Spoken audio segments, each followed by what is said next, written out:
民进党台北市长的人选一直拢无杀出来，所以要选议员大家拢足烦恼的。其中台北市议员林良君今仔日下晡归去啦，邀请隔壁选区的啦，民进党新北市的市长参选人苏卡辉来台北市斗三工啦，来讲看卖讲隔壁选区嘛会当做一个家母来带家家的情形啊。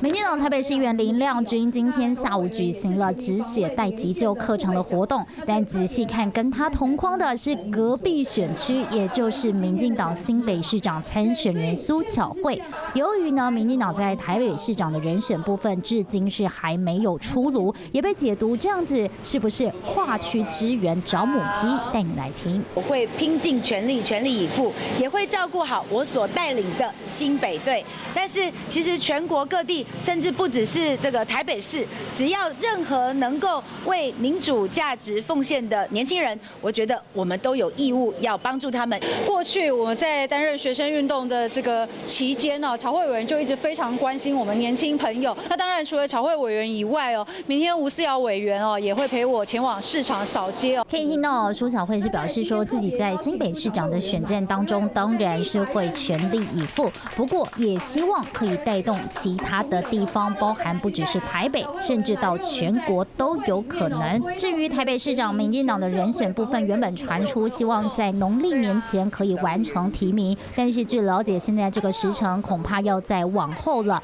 预计目前是要到年后才有可能提名，目前还没有人选的定案。